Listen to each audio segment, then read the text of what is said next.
어떤 학자는 옥황상제를 인간의 몸에서 태어난 신이기 때문에 인기가 높다고 학자답게 신을 조롱하고 있는 걸 봤습니다. 그 신의 옷이 인간의 몸이라는 걸 깜빡하고 하는 말이겠지만 가슴이 없는 무지의 소산이라 여기십니다. 또 어떤 종교인은 당군의 할아버지인 환인과 옥황상제는 서로 다른 하늘의 임금님이라고 주장하는 경우도 있었고,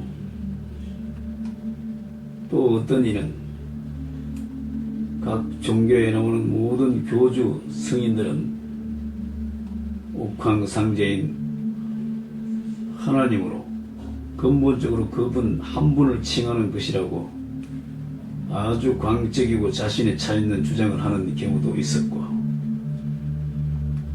도교에서 삼청이라고 해서 옥황상제님보다 더 높은 신이 따로 있다고 했고, 삼청은 신격화되어 나타나지 않기 때문에 고전소설에 잘 등장하지 않는다고도 했습니다. 어떤 종교인은 모든 종교의 학문적 달인이 된 것처럼 모르는 것이 없는 척척 박사처럼 보였는데, 석가모니 부처님이 당군의 자손이라고 노골적으로 지상파를 통해 말하는 것을 본 적이 있는데, 이런 무지의 소산이 어디서 나왔을까요? 과연 그럴까요? 너그러운 가슴이 복잡한 머리에 가려서 그렇게 황당한 이론을 산출하는 게 아닐까 생각을 해봅니다. 스승님들의 가르침의 결과라면 어쩔 수 없지만, 이 정도면 맞으면 맞고 틀려도 괜찮다는 식으로 소설을 쓰는 것 같아서 안타깝고 역사를 참으로 저렴하게 인식하고 있는 사람이 아닌가 생각해 봅니다. 좀 더 그에 대한 다르지 않는 내용도 있음을 말씀드리지 않을 수 없습니다. 참고로 말씀드리고 싶은 것이 또 있습니다.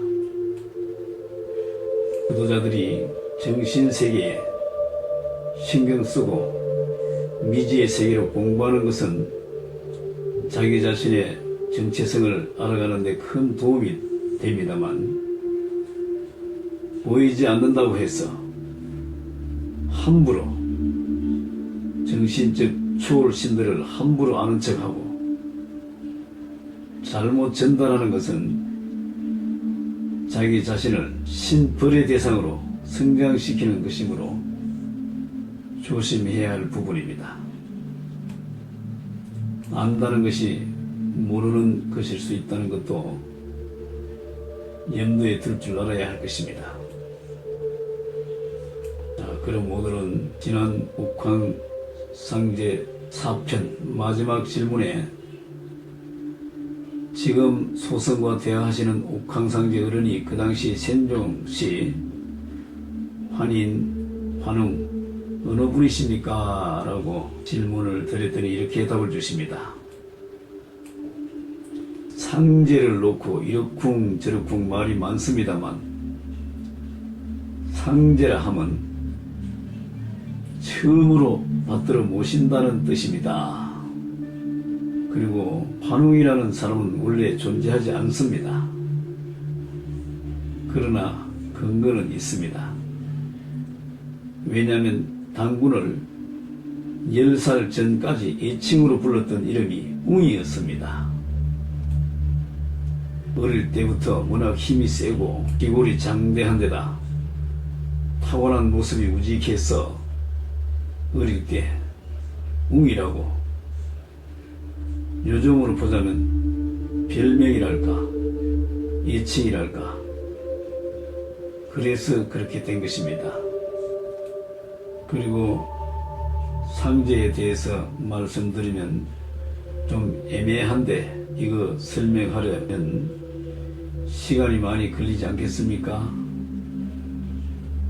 인간들이 모아서 제사 지내고 처음에는 그런 것도 없었습니다. 그런 문화가 없다가 그 다음에는 하늘에서 비가 안 오고 가물고 비가 올 때는 또 많이 오고 하니까 그때부터 또 머리를 고안해 낸 거죠. 인간들이 천상에다 죄를 지내자. 천상에는 누가 살고 있을까? 그때는 불교가 나오기 썩 전입니다. 1만 년도 훨씬 넘었다고 보시면 됩니다. 원시인에서 갓 벗어난 인간들은 처음에는 제사도 없었습니다. 먹을 것이 없으면 제 동족을 잡아 먹었으니까요. 그렇게 발전하고 하다가 마지막에는 옷을 입고 살아가는데 시족이 많이 불어났을 것 아닙니까? 옷은 짐승 가죽으로 만든 겁니다. 처음에는 자기 시족이 아니면 무조건 죽였습니다. 그런데 자기 시족이 손이 모자라지 않습니까? 그래서 힘이 약한 상대 시족을 노역을 시키기 위해서 노예를 두면 쉽겠다 해서 그때부터 노예가 생겨나죠. 어느 나라도 노예 가정이 다 있습니다. 그걸 사람들이 다루지 않아서 그렇죠. 저기 지금은 중국이지만 그때 많이 팔려가고 난리도 아니었죠. 사람들이 제사를 처음 지내는 시기는 조선이었습니다. 그때는 고조선이라 안 했고요. 그건 후세에 붙여진 이름입니다. 고조선은 후세에 붙여진 이름입니다. 라고 하셨습니다. 그 다음 소성이 이렇게 또 질문 드려봅니다. 네, 그렇습니까? 불교라는 이름이 생기기 1만 년도 전이었다고 하셨는데 그러면 그 시절 환인 어른께서는 탄생지가 지역적으로 어디입니까? 라고 질문 드렸더니 이렇게 답을 주십니다. 제가 탄생하여 살기로는 중국의 연병 땅, 거기가 원래 우리 땅이지요. 거기 동토를 제가 다 다스리고 있었습니다. 거기서 그때 제가 부하들한테 내가 죽으면 천상에 올라갈 것이니 나를 보고 싶으면 천상에다 불러달라고 했었는데 그게 정말 씨앗말로 말처럼 되었대요. 라고 하셨습니다. 그 다음 소성이 이렇게 또 질문 드려봅니다.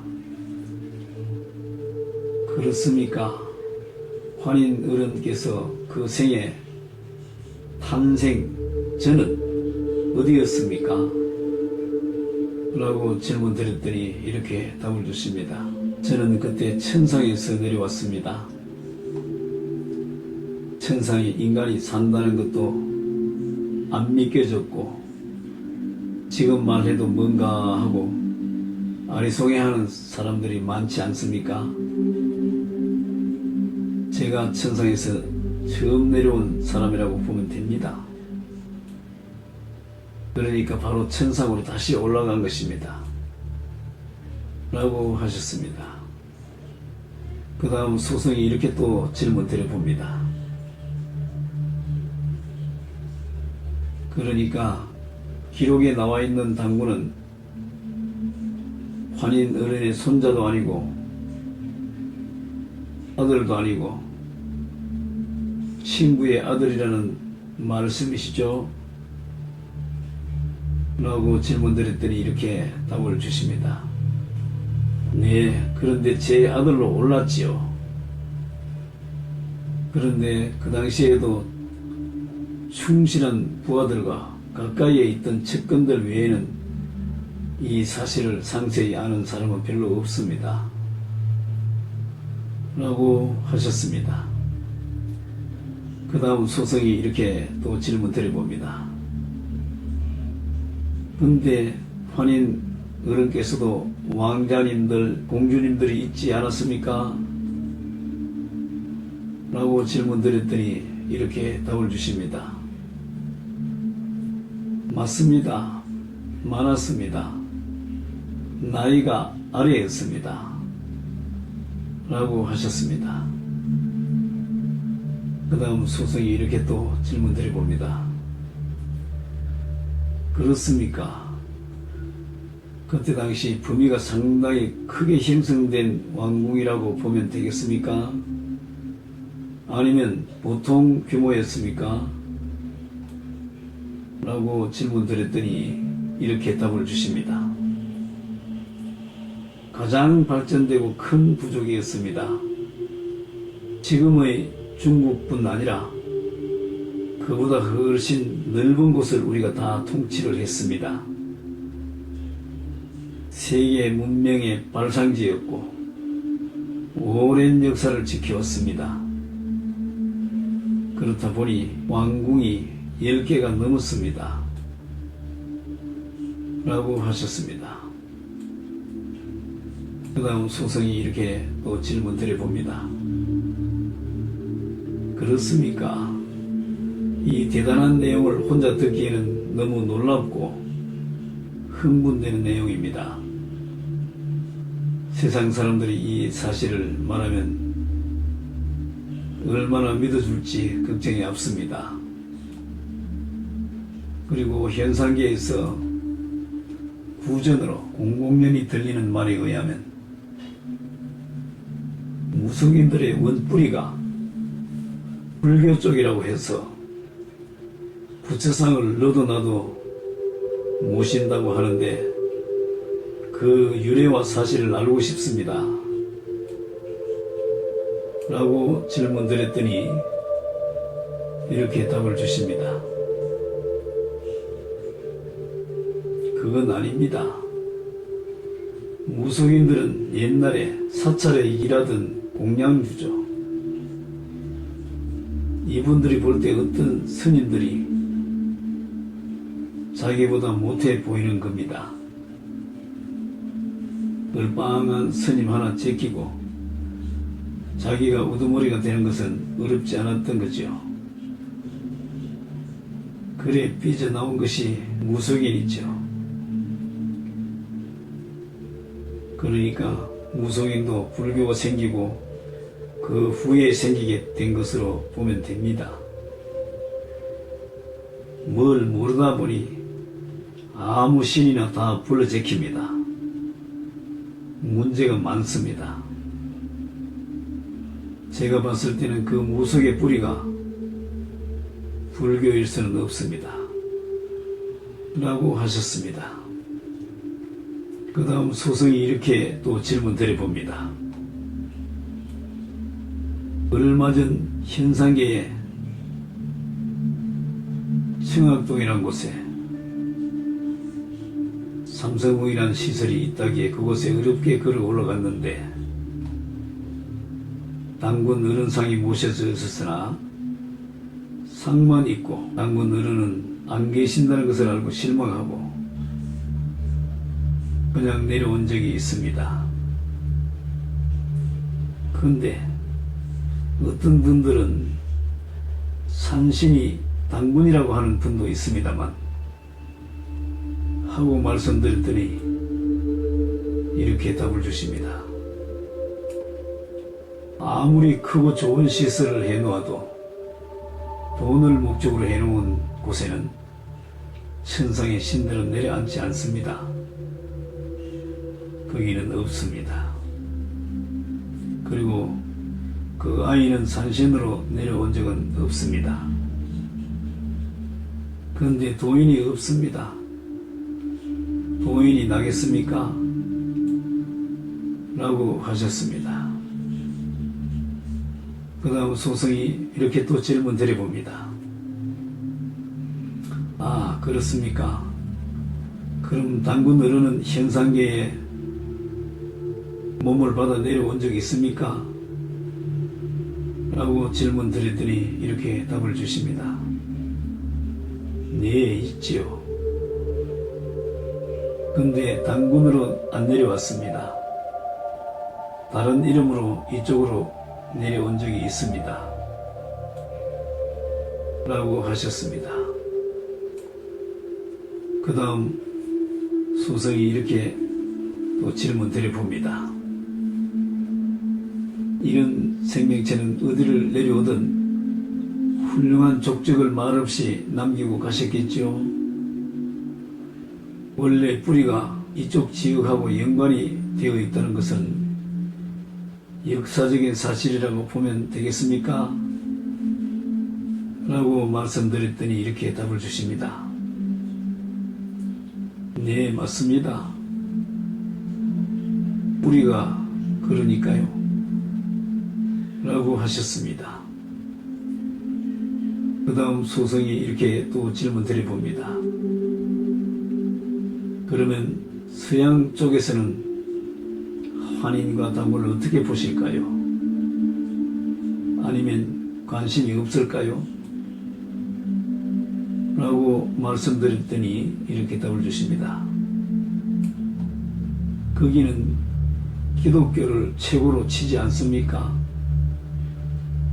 거기는 불교 문화가 100년 조금 넘을 나라 200년은 못 된다고 봐야 합니다.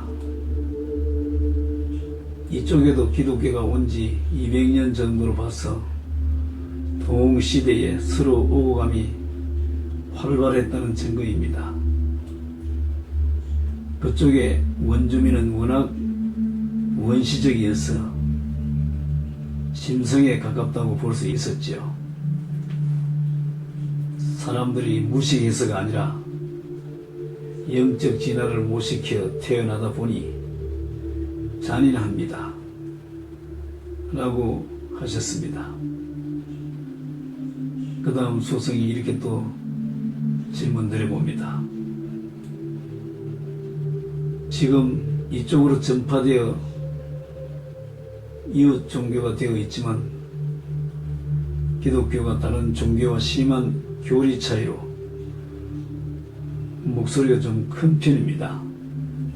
라고 말씀드렸더니 이렇게 답을 주십니다. 잘 몰라서 그렇습니다. 영계에서는 도의 자양분이 신분을 말해주는 것인데 서로 예와 덕을 잘 지켜야 합니다. 라고 하셨습니다. 그 다음 소승이 이렇게 또 질문 드려봅니다. 단군이 1500년을 나라를 다스렸다고 기록을 하고 있는데 라고 질문 드렸더니 이렇게 답을 주십니다. 아닙니다.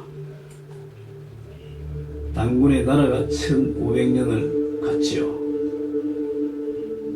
단군이 세운 나라가 그렇게 된 것이지 사람이 어찌 1500년을 살겠습니까? 라고 하셨습니다. 그 다음 소승이 이렇게 또 질문 드려봅니다. 그렇죠. 그런 것 때문에 신화로 변질이 되고 인간들의 믿음이 흔들리고 역사를 거부하게 되는 동기가 되겠죠. 그럼 그때 단군은 나이가 몇 세에 육신을 벗었습니까? 라고 질문 드렸더니 이렇게 대답을 주십니다. 10세 조금 넘어서 돌아가지 않았나 생각됩니다. 빨리 갔지요. 63세가 맞을 겁니다. 라고 하셨습니다. 그 다음 이렇게 또 질문 드려봅니다.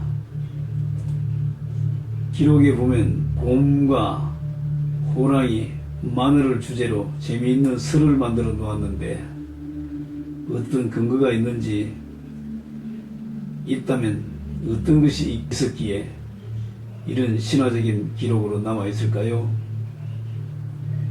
라고 질문 드렸더니 이렇게 답을 주십니다. 대답은 다음 회에 하도록 하겠습니다. 시청해 주셔서 감사합니다.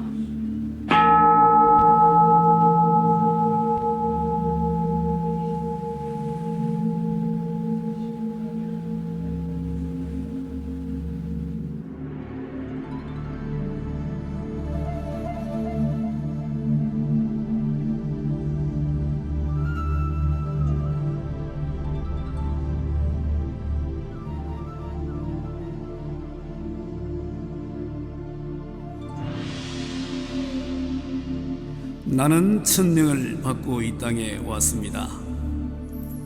벗어날 수 없는 이 천명이 무엇인가를 깨달아 어기는 바가 없게 할 것입니다. 이 세상은 배움터입니다. 배우는 동안에 부귀영화만을 누리려는 것은 부질없는 생각입니다. 그런 생각에 젖어 있는 나는 장래를 기약할 수 없습니다. 나의 생명은 영원한 것, 영원히 살기 위한 공부를 하며 육신은 잠시 빌려입은 옷깃일 뿐이며 찬란해 보이는 이 형상세계의 모든 것은 공부 도구일 뿐입니다. 공부를 하기 위해서는 이들을 소중히 여겨야 하지만 그것에 집착하여 즐기고만 있어서는 안 됩니다. 이 세상 모든 것은 나를 위해 존재하는 것이니 나는 천지의 중심입니다. 이 천지는 내 것이며 나 또한 천지의 것입니다. 공부를 다 마쳤을 때 천명을 다 한 것이며 천명을 다 했을 때 모든 고통의 굴레에서 벗어나 영원한 안락을 누릴 것입니다. 내 앞에는 이 극락이 기다리고 있음이니 나는 그곳을 향해 가야 합니다. 불법성은 나의 기둥이며 법보하 삼신은 나의 생명줄입니다. 부처님, 당신이 나의 근본임을 잊지 않겠습니다.